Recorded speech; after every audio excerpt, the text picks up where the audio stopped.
Olá pessoal, professor Celso Medeiros, mais uma aulinha aqui. Até agora nós falamos sobre perímetros e áreas de polígonos, né? Figuras que têm lados, etc. Agora nós vamos falar sobre o perímetro da circunferência, que é uma figura que na realidade ela não tem um lado, né? Não tem lados a circunferência, né?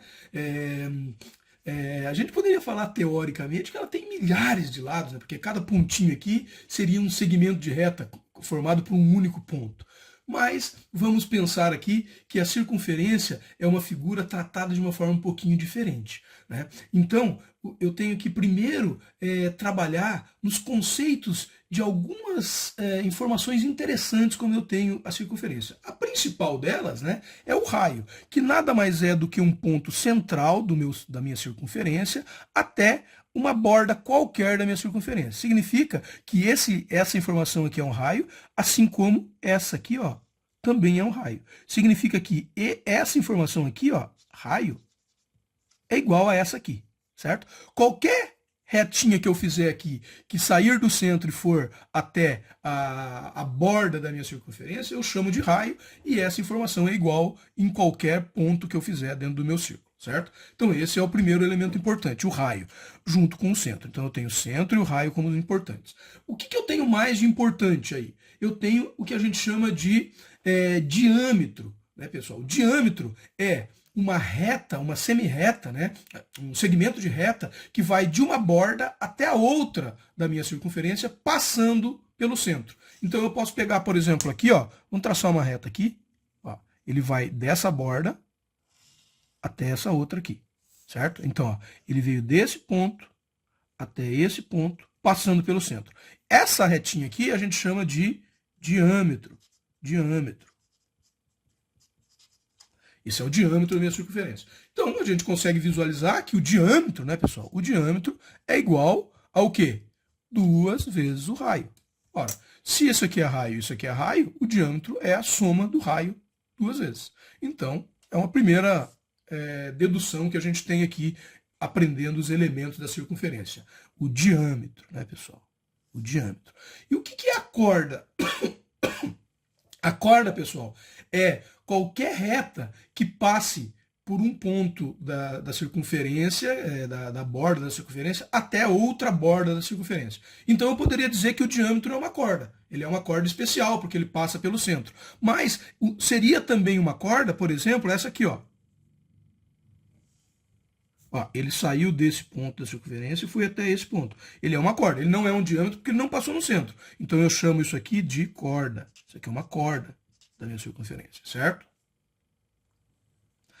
Qual que é a diferença de corda para secante? A secante, ela passa também por 2 pontos dentro da minha circunferência, só que ela não para nesses pontos. Veja, a corda é um segmento de reta que parou exatamente nesses 2 pontos. A secante, ela continua. Vamos fazer uma secante aqui, ó.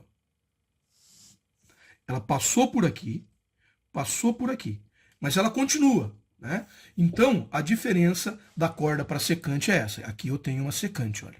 Secante, certo?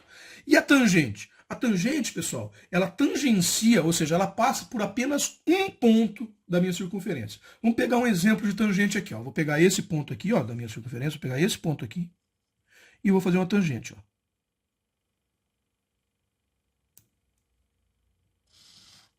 A minha reta passa somente por aquele ponto, né? Isso é uma tangente. E o arco da minha circunferência, pessoal, é o seguinte. Imagine o seguinte, olha, eu vou fazer aqui, nessa circunferência, mais um raio. Esse ângulo aqui, ele está relacionado também a essa informação aqui.